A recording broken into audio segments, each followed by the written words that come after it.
Hello, kind people. This is Peter Svidler, and I will try to record a somewhat less error-prone highlight video for day one of the very exciting super tournament that just started today, the Altibox Norway Chess 2019. As usual, the Norway Chess tournament has an absolutely stellar field, but it comes with a twist this year. There's a slightly different classical time control, but apart from that, if the classical game ends in a draw, the players take about a half an hour of a break and then play an Armageddon with the same colors, in which white gets 10 minutes versus black 7, and white has to win to get the point, obviously, as is the case with all Armageddon time controls. The classical win nets you 2 points, and an Armageddon win results in a point and a half versus half a point score line for the players, whereas obviously losing the classical game awards you no points. And in the first round, as always in Norway Chess, you can pick any matchup and it will be a stellar matchup, but the obvious choice for the game of the day is the pairing of the current world champion and the man on an absolute tear in 2019, Magnus Carlsen, who is winning everything he plays in this year, versus the ex-world champion Vishy Anand. Magnus did a lot better than Vishy in the Blitz tournament, which determined the pairings, and because of that he got white in round one. So let's have a look at their match. In the classical game, Magnus opted for 1d4, which is something he's been playing reasonably regularly. And Vishy's opening choice is somewhat peculiar. He played knight f6, c4, e6, knight f3, d5, knight c3. And here, this is obviously very much Vishy's repertoire. And for instance, in Shamkir against Magnus, he played bishop e7, and I felt he came close to equality in that game, but eventually he did lose it. And today he opts for d takes c4 in the classical game, opting for Vienna, which is something he has been dabbling occasionally in, but I wouldn't say it's his sort of frontline choice with black. And it's also an opening Magnus has been facing quite a bit recently, winning an interesting game against Duda in Vike, and also an exemplary game against Levon Aronian in the somewhat recently concluded Grand K Classic. E4, bishop b4. Against Duda, Magnus went for a very principled pawn sacrifice with bishop takes e4 and castles. But already against Levon, he decided not to repeat that and played bishop g5, c5. There are obviously other options for black available here. Fabiano Caruana has played h6 reasonably regularly here, and other people as well. But c5 has always been and remains the main line of the Vienna. Bishop c4, cd4, knight takes d4, bishop takes c3, bc, queen a5. This is sort of the main tabia of the opening. And against Levon in Baden-Baden, Magnus opted for a slightly striking move, bishop d2, which may have been an actual novelty, which is very difficult, I think, to achieve in an opening as well researched as the Vienna is. And he did go on to win that game, but it was always unlikely for him to repeat it again today, because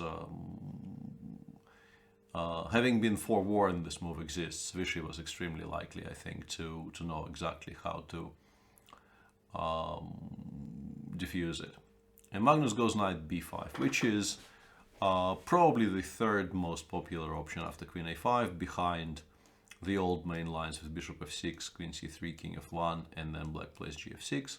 And there's also, instead of all this, the move bishop b5 check, which leads to slightly quieter positions and is also extremely well researched. Knight b5, knight takes e4, and in this position, bishop f4 used to be an important move, but I think by this point the black players know how to react to it. And Magnus instead opts for queen d4, which is also far from a novelty, Black clearly should not be taking on g5 here because of queen takes g7, but he has a tactical solution to his issues. He can go castles, which is what Vishy played, queen takes e4 and a6, and black attacks all kinds of light pieces, and also the pawn on c3 is quite vulnerable, so black will win the piece back, and white doesn't even try to hang on to it, plays castles here, a b5, bishop d3, attacking the pawn on h7, so black has to make a slightly uncomfortable move f5, queen e2, knight c6, and bishop d2. Magnus blitzed all of this out, which leads you to believe that he probably had some work done on this line in the past. But Vishy wasn't particularly phased. He played queen c7, bishop takes b5, and here reasonably quickly he made the move f5, f4, which had us slightly surprised in the studio with Jan Gustafsson, and we felt that something like bishop d7, or maybe even more concretely the simple e6, e5 was maybe a more conservative and a more solid option, leading to positions where black should be okay. But f4 has its own merits. You try to restrict the bishop on d2 and also lengthen the diagonal for your own bishop on c8, but it also creates weaknesses, as you will see. f3, e5, rook fe1, bishop d7, and here Magnus obviously doesn't go for bishop takes e6 and queen takes e5, which would lead to an endgame where white is a pawn up, but black has very easy counterplay against the weaknesses on the queen side, in particular though the pawn on a2, and black should hold this, I think, reasonably comfortably. Instead, Magnus goes a4, which is a very useful move, mainly freeing up the rook on a1 to go on its way, because it's no longer connected to, no longer tied down, I would say, to the protection of the pawn on a2. King h8, rook a d1, rook a8, and bishop c1. And we come to arguably the most important turning point in the game, where Vishy took a longish pause here.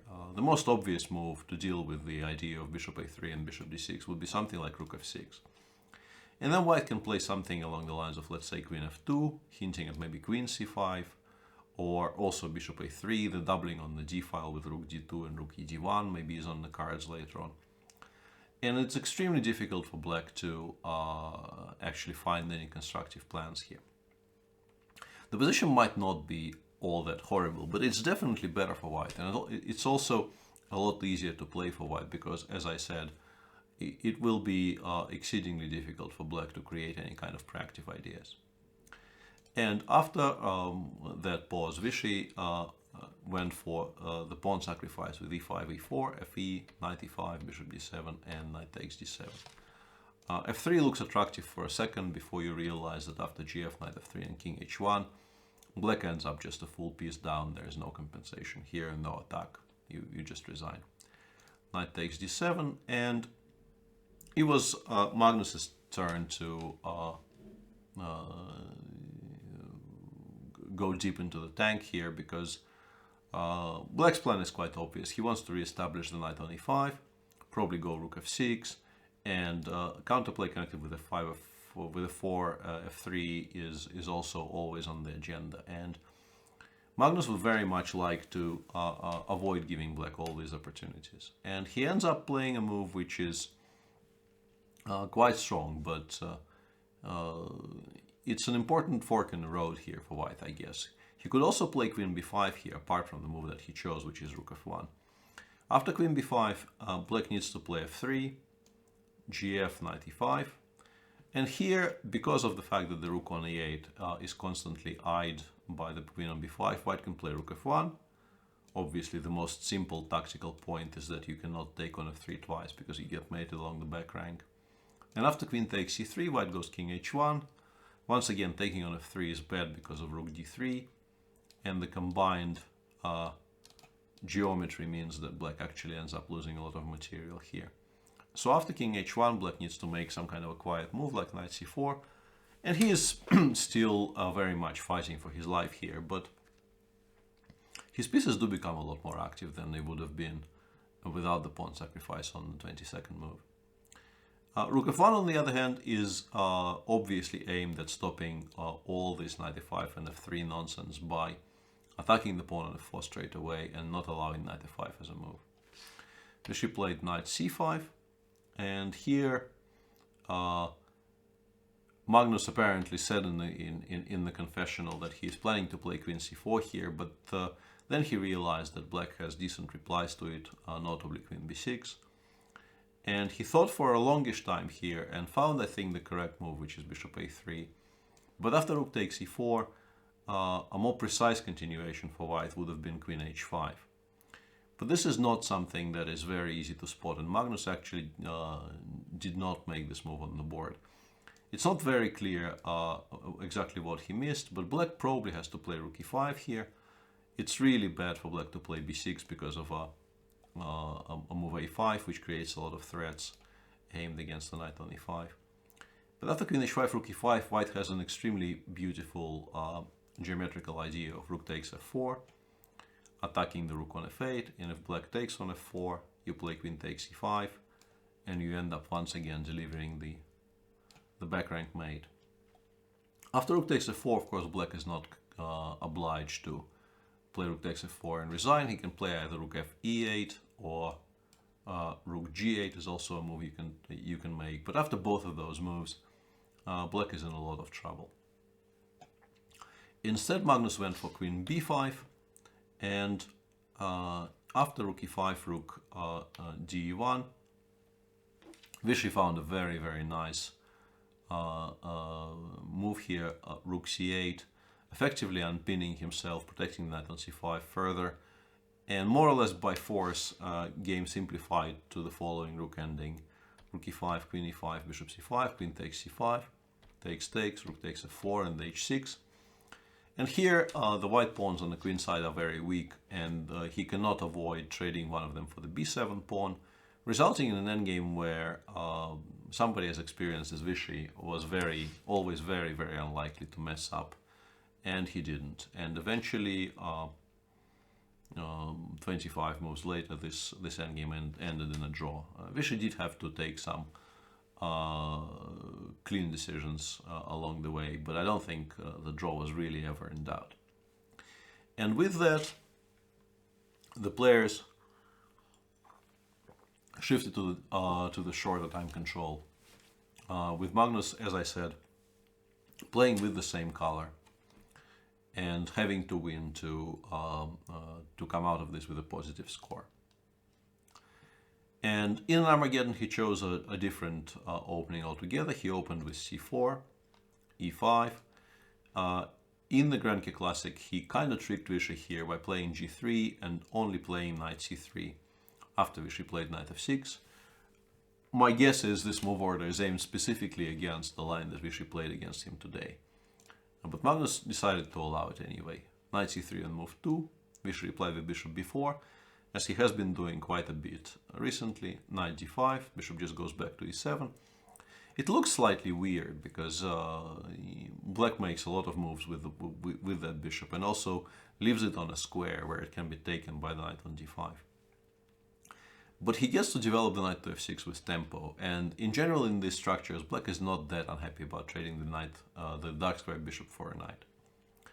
d4 is the main move in this position, and here they used to kind of automatically play d6, but e takes d4, the move that Vishy chose, is a very, very viable alternative. Queen takes, knight f6, Magnus took on e7. It's possible, obviously, to postpone this capture, play something like knight f3, but Magnus had a more direct idea here. He took on e7 and played bishop g5, to which black replied by playing knight c6, queen c3, and knight e5.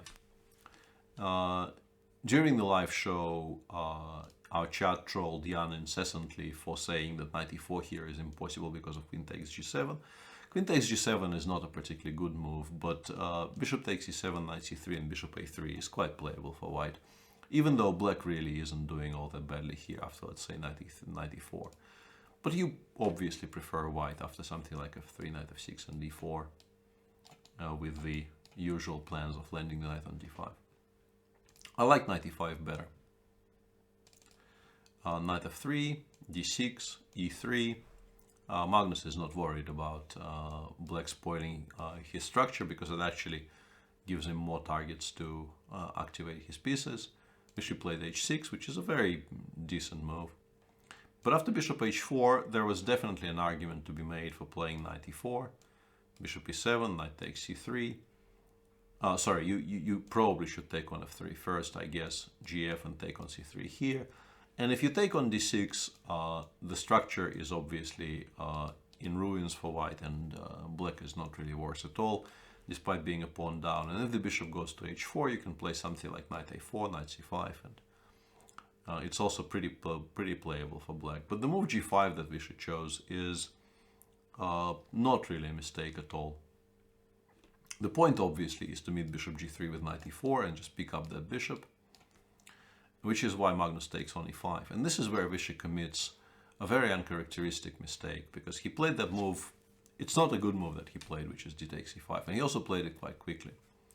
And black has not one but two options which are to be preferred to this move. The one that we were concentrating on during the broadcast is an intermediary move knight e4, which is quite clever. If white plays queen d4, there is nothing particularly wrong with queen takes e5, but black can also go more ambitiously and play d takes e5, queen takes and queen b4 check, and this is sharp and playable for black.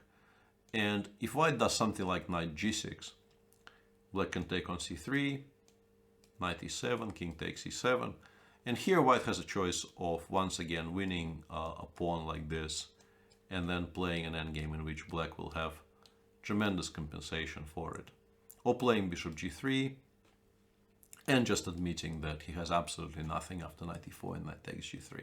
So I think knight e5, knight e4 was a very, very comfortable way for Vishy to more or less equalize on the spot. And also, if you didn't see that, you should be taking on h4, I think, over the move that Vishy chose, because gh, knight d3, and simply something like rook g8 leads to fairly unclear positions where black will probably be aiming to play something like bishop d7 and long castles, or maybe b6, bishop b7 and long castles. And yes, the structure on the king side is somewhat compromised, but it also gives black a semi-open file to operate on. Instead of all that, Vishy took with the pawn on e5, and after bishop g3 he is in a tremendous amount of trouble, because he obviously no longer can play knight e4, queen takes e5 just wins the house. Knight d7, Magnus played h4, g4, and you can see that black's position has taken a sharp turn for the worse. The bishop on c8 is locked down. He had to play h4, g4 on the king side to avoid getting blown open. And after the next move, c4, c5, which is quite a nice detail, stopping b6. Because the one thing black would like to play here is something along the lines of b6, bishop b7, and long castles once again.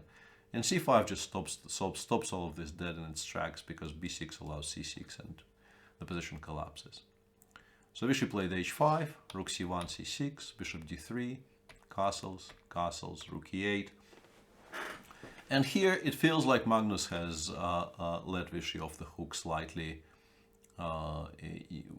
with a few of his next move. Here I think it's very sensible to start looking into some ways of opening the f-file by either f3 or 4. But rook fd1 is not bad at all. Vishy played knight f6 because really what else?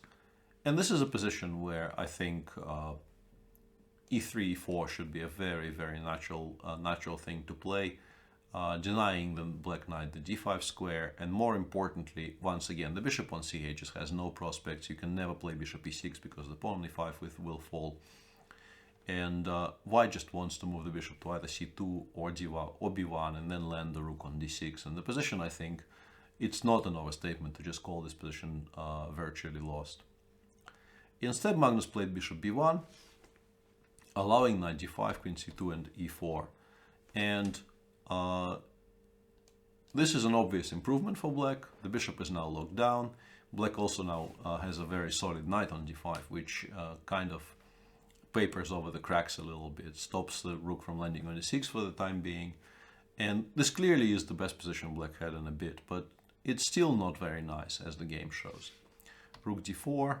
During the live show, I was advocating for bishop f5, because in general I think playing f5, which ended up being Vishy's choice, is not a particularly attractive proposition, because you create even more holes around your king. But it's also sturdier, because you kind of make sure you will never blunder the e4 pawn. I can understand this decision. a3, bishop e6, bishop a2, rook cd1 first is what Magnus played. Maybe there was a point in playing a5 and trying to stop the white advance on the queen side before white even gets to put his pawn on the b4 square. But Vishy played rook a d8, bishop a2, rook d7, b4, a6, a4, rook e d8, b5, ab, and we get to this position where white has achieved sort of maximum flex on the queen side, or at least currently he's got sort of as far as he could without involving more pieces. And black would very much like to start trading along the d-file, but he needs to find the correct tactical way of doing it. And it turns out that the two moves that feel like they might be quite okay, both more or less lose. I suggested during the live broadcast playing knight b4 here, which would have been quite decent if not for the fact that after rook takes d7, rook takes d7, rook takes d7, queen takes d7, white has bishop takes e6, queen takes a6, and seemingly you can breathe out because you traded off all of your bad pieces and there's so little material left on the board. But unfortunately for black, queen a4 just wins on the spot because there is no defense against a very simple threat of queen a8 check and queen takes b7. And the move Vishy chose, knight f6, also has a very specific reason, not a very difficult reason, but a very specific reason why it's not a particularly good idea. So objectively, Vishy should have done something like a waiting, should have chosen a waiting move, something like king h7. His position remains very, very suspect. White can try preparing bc6, bc6, and then some kind of an attack on the c6 square. But you can sort of survive for the time being and hope that on the shortened time and once again at some point people will start blitzing. It is an Armageddon after all. Maybe some opportunity will present itself to start trading or improve your position in some other fashion.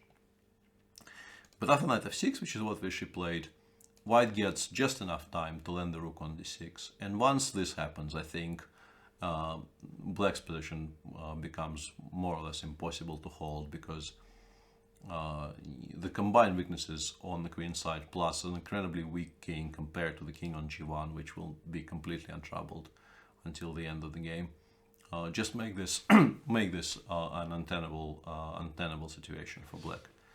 Vishy took on a2, queen f7, queen a5, a very nice move which creates a threat of queen takes d8 and also an obvious threat of bishop e5, which will be a recurring theme here. Rook takes, cd. Now the rook is hanging and there is also a threat of bc6 and queen takes f5, which forces black to make a very awkward looking move, queen d7, takes, rook b1, rook f8, queen c7. Magnus just slowly, with no hurry at all, improves the position of all of his pieces, and then the hammer will fall. Rook f7, check, king h7, the bishop comes into e5, knight d5, and now white switches from improving his position to just giving mate by brute force. Rook h8 check, king g6 and queen b8, creating the threat of queen g8.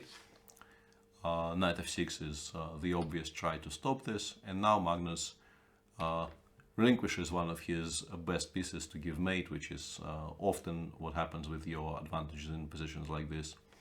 You cannot really take with the rook because the simplest solution would be to give a check and then just play d6, d7 and queen this pawn. So Vishy takes with the king, and now rook h6 check, king e5.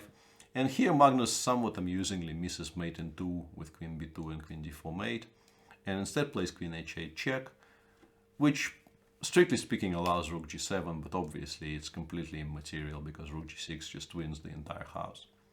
So Vishy resigned after queen h8 check. A fairly clean game by the world champion, converting a huge advantage he got after d takes e5, which is a large mistake, it has to be said, by Vishy. And you can maybe criticize one or two micro decisions Magnus has taken after that, but in general, a clean conversion from here. And Magnus starts as one of the people leading the tournament by winning the Armageddon. Let me try and show you the results screen.